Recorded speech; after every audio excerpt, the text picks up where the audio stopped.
Hello dear students. आज जो हम अपनी ई क्लास में बात करने वाले हैं वो है test of adequacy of index number formula. यानी इंडेक्स नंबर के फॉर्मूलेज जितने भी मैंने आपको अपनी पिछली क्लास में दिए थे उनकी एडिक्वेसी क्या है, उनकी पर्याप्तता क्या है, या फिर test of index number, ideal index number यानी आदर्श सूचकांक के क्या टेस्ट हो सकते हैं, या फिर why Fisher's index number is ideal index number, क्यों फिशर का इंडेक्स नंबर आदर्श सूचकांक है। तो इन तीनों ही प्रश्नों के एक ही उत्तर होंगे और इन उत्तरों को जानने के लिए, इन टेस्ट को जानने के लिए हमारे साथ इस वीडियो में लास्ट तक जरूर से बने रहें। तो शुरू करते हैं आज की क्लास। मैं हूं डॉक्टर विनीता अरोड़ा और स्वागत है आपका डॉक्टर विनीता अरोड़ा की क्लास में। तो गाइज, हमने अपने पिछले वीडियो में देखा था कि इंडेक्स नंबर को जनरेट करने के कई सारे वेटेड मेथड्स हैं, लेस्पियर, पास्चे, फिशर्स, डॉर्बश बाउले, एक्सेट्रा एक्सेट्रा। इन सभी फॉर्मूलेज को आप मेरे आई बटन पर क्लिक करके या फिर डिस्क्रिप्शन बॉक्स में इसका लिंक दिया हुआ है, उसे पहले गो थ्रू जरूर से करें और उसके बाद आज की क्लास अटेंड करें। और आज की क्लास में हम जो लेकर आ रहे हैं आपके सामने वो है रिवर्सिबिलिटी टेस्ट यानी उत्क्रम्यता परीक्षण। स्टूडेंट्स, यदि इन तीनों ही प्रश्नों के उत्तर आपको एग्जाम में आते हैं तो आपको एक ही आंसर लिखना है। और जनरली ये मोस्ट इम्पॉर्टेंट क्वेश्चन है कि why Fisher's index number is an ideal index number, यानी फिशर का इंडेक्स नंबर क्यों एक आदर्श सूचकांक माना जाता है। तो उसका उत्तर ये है कि रिवर्सिबिलिटी टेस्ट के जो टेस्ट हैं उसे फिशर का इंडेक्स नंबर पूरा करता है और कोई नहीं। इसीलिए हम यहाँ पर फिशर के इंडेक्स नंबर को आइडियल इंडेक्स नंबर मानते हैं। तो चलते हैं ये टेस्ट क्या कहते हैं इनके बारे में। देखिए, सबसे पहले रिवर्सिबिलिटी टेस्ट यानी उत्क्रम्यता परीक्षण के दो परीक्षण हो सकते हैं जो मुख्यतः हमें प्रदर्शित करने होंगे इन सभी प्रश्नों का उत्तर देने के लिए। पहला टाइम रिवर्सल टेस्ट और दूसरा फैक्टर रिवर्सल टेस्ट। देखिए, टाइम रिवर्सल टेस्ट क्या कहता है इसके बारे में समझते हैं। टाइम रिवर्सल टेस्ट ये कहता है कि जो हम कैलकुलेट करते हैं यानी price index number on the basis of base year for the current year, यानी आधार वर्ष के आधार पर करंट ईयर के सूचकांक ज्ञात किए जाते हैं, करंट ईयर के प्राइस इंडेक्स नंबर कैलकुलेट किए जाते हैं यदि इनके समय को बदल दिया जाए। समय को बदलने से आशय यानी 0 को 1 कर दिया जाए और 1 को 0 कर दिया जाए। यहाँ गाइज मैं आपको बता देना चाहती हूँ ये P10 नहीं है, P10 कहलाएगा। इसका मतलब करंट ईयर के आधार पर बेस ईयर के सूचकांक ज्ञात करना। यहाँ P01 का मतलब बेस ईयर के आधार पर करंट ईयर का सूचकांक ज्ञात करना। तो यहाँ पर हमने टाइम को रिवर्स कर दिया है, जो करंट ईयर था उसे बेस ईयर कर दिया है, जो बेस ईयर था उसे करंट ईयर कर दिया है। तो इस तरह से यहाँ पर यदि P01 मल्टीप्लाई बाय P10 किया जाए तो उसका उत्तर 1 आना चाहिए। यहाँ पर गाइज मैं आपको बता देना चाहती हूँ एक एग्जाम्पल के साथ।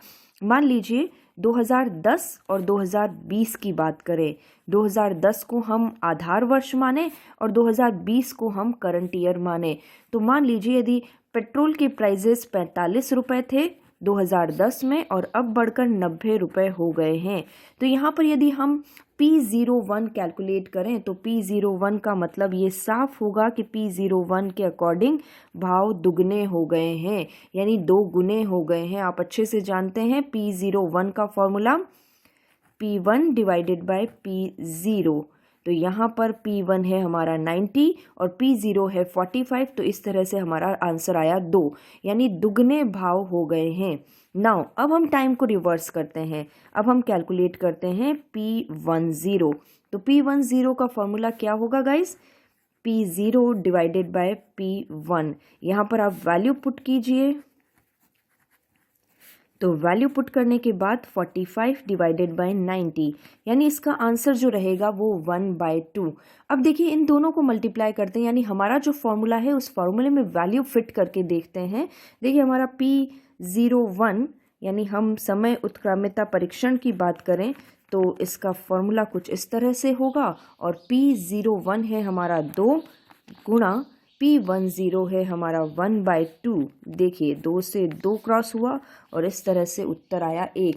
यानी टाइम रिवर्सल टेस्ट यानी समय उत्क्रम्यता परीक्षण ये कहता है कि यदि हम समय को परिवर्तित भी कर दें तो आंसर 1 होना चाहिए, कंसिस्टेंसी रहनी चाहिए।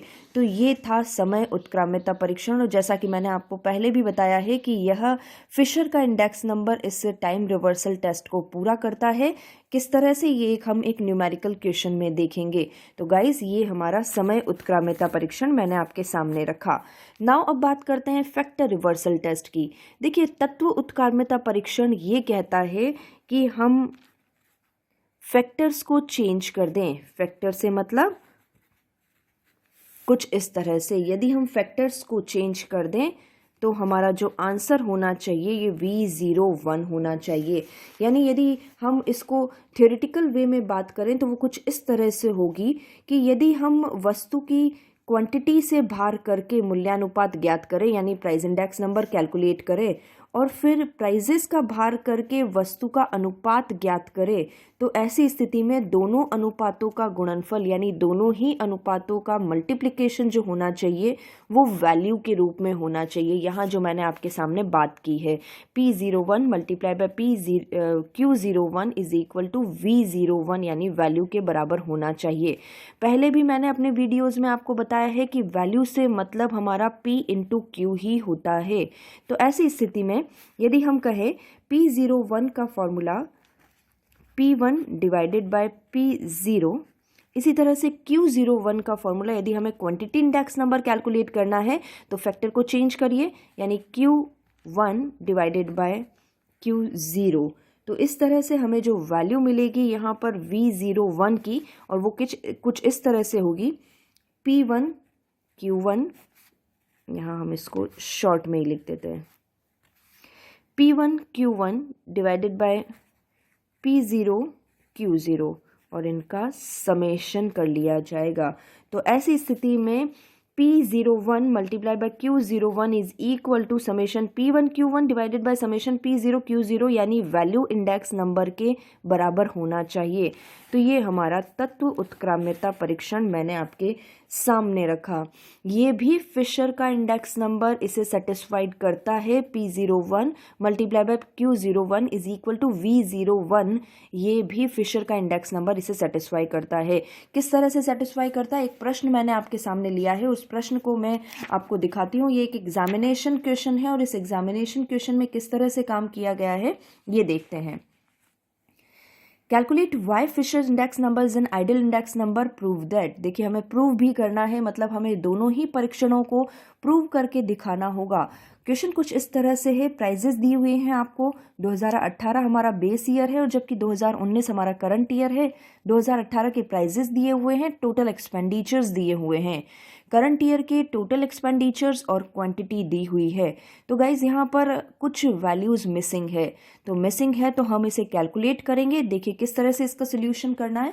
ये एक टेबल मैंने पहले ही बना कर रखी है, और जो वैल्यूज़ गिवन है उन्हें हमने पुट करके रखा है। हमें जो रिक्वायरमेंट है, बेस ईयर की प्राइजेस और बेस ईयर की क्वांटिटी, करंट ईयर की प्राइजेस और करंट ईयर की क्वांटिटी। देखिए बेस ईयर के प्राइजेस हमें डायरेक्टली गिवन है, इसी तरह से करंट ईयर की क्वांटिटीज़ हमें डायरेक्टली गिवन है।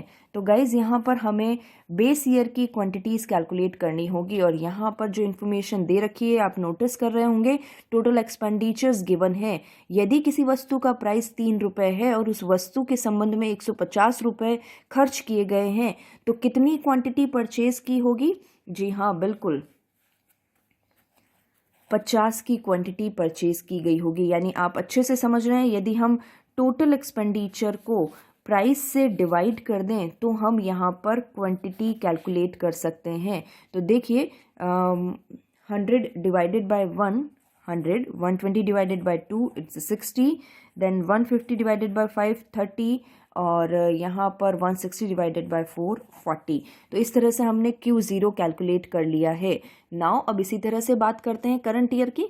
करंट ईयर में टोटल एक्सपेंडिचर्स दिए हुए हैं और क्वांटिटी 28, 60, 30, 12 एंड 18। यदि आपको पता है कि आपने कितनी क्वांटिटी खरीदी है और आपको पता है कि आपने कितना खर्चा किया है, तो आप प्राइजेस निकाल सकते हैं। यस गाइज, यदि हमें प्राइजेस निकालने हैं तो टोटल एक्सपेंडिचर्स को क्वांटिटी से डिवाइड करना होगा। तो कर लेते हैं हम। यहाँ पर हमारे प्राइजेस की वैल्यूज़ कैलकुलेट करते हैं। 280 divided by 828 it is the 10, then 120 divided by 62, 180 divided by 30, it is the 6, then 12 and then 12। तो कुछ इस तरह से हमने हमारी टेबल कंप्लीट कर ली है। अब जब ये वैल्यूज़ हमें मिल गई है तो आगे कोई परेशानी नहीं है, हमें वही 4 कांस्टेंट वैल्यूज़ कैलकुलेट करनी होगी, P0 Q0 P0 P1 Q0 P0 Q0 P1 Q1 and P0 Q1। तो गाइज जल्दी से इनकी वैल्यूज़ लिखते हैं। आप अपना कैलकुलेटर ऑन कर लीजिए और जो वैल्यूज़ यहाँ पर हमने लिखी है उन्हें कैलकुलेट करना शुरू करें। मेरे पास ये वैल्यूज़ कैलकुलेटेड है, इसलिए आप इस वीडियो को यहाँ पॉज करें और वैल्यूज़ को कैलकुलेटेड करें।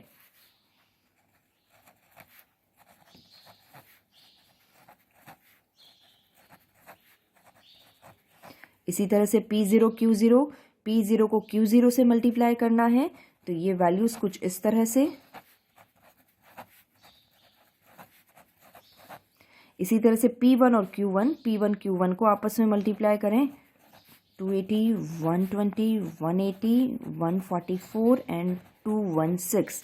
P0 Q1 को कैलकुलेट करें, यानी P0 और Q1 को आपस में मल्टीप्लाई करें, तो कुछ इस तरह से 84, 60, 60, 60 एंड 72। तो गाइज़ ये वैल्यूज़ हमने यहाँ कैलकुलेट कर ली है। अब इनका टोटल हम निकाल देते हैं, क्योंकि हमें यहाँ टोटल की ही रिक्वायरमेंट होगी। 1900, 680, 940 और 336। तो गाइज़ आ जाते हैं हम अपने प्रूव करने के मैटर पर, यानी यहाँ हमें टाइम रिवर्सल टेस्ट और फैक्टर रिवर्सल टेस्ट की बात करनी होगी। फॉर्मूले जो बेसिक कंसेप्ट है वो मैंने आपको दिया हुआ है, P01 is equal to P10 is equal to 100 होना चाहिए। तो देखिए हम फिशर के इंडेक्स नंबर का P01 यहाँ पर लिखते हैं। P01 फिशर के इंडेक्स नंबर का जो होता है वो कुछ इस तरह से। हम 100 को फिलहाल हटा रहे हैं क्योंकि हमें परसेंटेज में वैल्यू नहीं चाहिए, हम रेशो से ही काम कर सकते हैं। इसलिए P01 का फिशर का इंडेक्स नंबर कुछ इस तरह से होगा, sigma P1 Q0 divided by sigma P0 Q0 multiplied by sigma P1 Q1 divided by sigma P0 Q1। ये हमारा फिशर का इंडेक्स नंबर, लेस्पियर इनटू पाश्चे, जो हमने कल भी सीखा था। नाउ अब हम यहाँ पर P10 की बात करते हैं। देखिए ये मल्टीप्लाई हमने यहाँ पुट कर दिया है। P10 की बात करें तो P10 की बात करने के लिए हमें टाइम को चेंज कर देना होगा। बहुत सिंपल सा फॉर्मूला रहेगा, जहाँ फॉर्मूले में 1 है वहाँ 0 कर दीजिए और जहाँ 0 है वहाँ 1 कर दीजिए। तो sigma P0 Q1 divided by sigma P1 Q1 multiplied by sigma P0 Q0 divided by sigma P1 Q0। Now value put करते हैं इनमें। देखिए हमारे पास वैल्यू कैलकुलेटेड है, इन वैल्यूज़ के अकॉर्डिंग हम यहाँ पर वैल्यू फिल करते हैं। सबसे पहले P1 Q0 है हमारा 1900, इसके बाद P0 Q0 है हमारा 680 multiplied by P1 Q1 940 and P0 Q1 336। Now यहाँ सेकेंड फार्मूले में वैल्यू फिट करते हैं। हमारा P0 Q1 है 336, P1 Q1 है हमारा 940 मल्टीप्लाइड बाय P0 Q0 है 680 और यहाँ P1 Q0 है हमारा 1900। तो गाइज़ इनको आपस में हम मल्टीप्लाई करें तो मल्टीप्लाई करने के बाद जो वैल्यूज़ आती हैं वो कुछ इस तरह से। देखिए यहाँ इसको मैं यहीं पर ही क्रॉस करना शुरू कर देती हूँ। देखिए 1900 को 1900 से, 680 680, 940 940, 360 336 आपस में क्रॉस हुए। तो गाइज़ अब बचा √1 मल्टीप्लाइड बाय √1। तो गाइज़ यहाँ पर यदि दोनों को ही अंडर रूट कर लिया जाए तो हमारा आंसर निकलेगा 1। तो ये हमने टाइम रिवर्सल टेस्ट को प्रूव कर दिया। P01 को P10 से मल्टीप्लाई किया तो हमारा आंसर 1 ही आता है। अब जल्दी से चलते हैं फैक्टर रिवर्सल टेस्ट पर। फैक्टर रिवर्सल टेस्ट में हमें रिवर्स करना होगा फैक्टर्स को। तो फैक्टर्स को रिवर्स करने के लिए फिर से हम अपना फॉर्मूला वही P01 के लिए लिखते हैं। पहले sigma P1 Q0 divided by sigma P0 Q0 multiplied by sigma P1 Q1 divided by sigma P0 Q1 now multiplied by Q01। यहाँ Q01 का हम फॉर्मूला लिखने के लिए बहुत सिंपल सा तरीका, जहाँ P है वहाँ Q कर दीजिए और जहाँ Q है वहाँ P कर देंगे, यानी sigma Q1 multiplied by sigma P0। Time को चेंज नहीं करना है, ये ध्यान रखिएगा। 1 और 0 इसी तरह से आएंगे। इसी तरह से यदि हम बात करें तो सिग्मा Q0 P0 गुणा सिग्मा Q1 P1, इसी तरह से सिग्मा Q0 P1। नाउ अब फॉर्मूले में वैल्यू हम जल्दी से फिट कर लेते हैं। यहाँ पर तो वैल्यू वही रहेगी, 1900 divided by 680 multiplied by 940 divided by 336।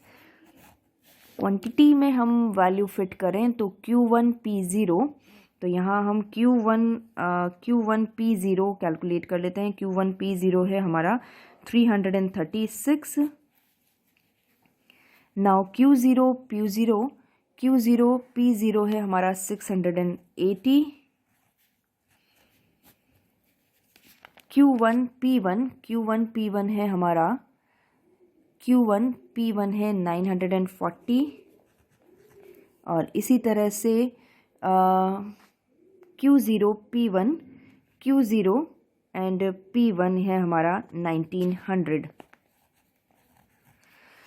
तो गाइज देखते हैं अब हमारा क्या क्रॉस हो रहा है और क्या नहीं क्रॉस हो रहा है। तो जो मुझे साफ साफ दिख रहा है वो कुछ इस तरह से क्रॉस होता है। अब जो बचा है वो 940 और 680, तो देख लेते हैं 940 और 680। एक्चुअली ये भी यहाँ से क्रॉस हो जाना चाहिए।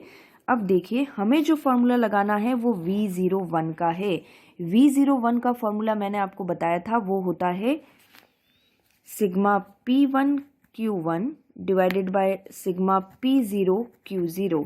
तो देखिए हम इस फॉर्मूले में वैल्यू फिट करते हैं। P1 Q1 हमारा क्या है? P1 Q1 है हमारा 940 डिवाइडेड बाय P0 Q0। हम अपने टेबल में चेक करते रहे, मैं यहाँ के फॉर्मूले से वैल्यू उठा रही हूँ। हमारा P0 Q0 और Q0 है हमारा 680। तो गाइस देखिए ये दोनों ही इक्वल हो गए हैं, यानी हमने इस बात को प्रूव कर दिया है कि P01 multiply by Q01 is equal to V01 होगा। यहाँ पर ये दोनों ही वैल्यूज़ इक्वल आ गई है। तो इस तरह से गाइस हैंस प्रूव्ड कि फिशर का index number is ideal index number. कुछ इस तरह का क्वेश्चन आपको एग्जाम में मिल सकते हैं। तो बहुत मोस्ट इंपॉर्टेंट टॉपिक है, इन्हें आप अच्छे से समझिए, पढ़ते रहिए, बढ़ते रहिए। लेकिन साथ में अभी तक आपने मेरे चैनल को सब्सक्राइब नहीं किया है तो हमारे चैनल को सब्सक्राइब जरूर करें। वीडियोस पसंद आते हैं तो इसे लाइक और शेयर जरूर करें। Thank you guys, thank you so much.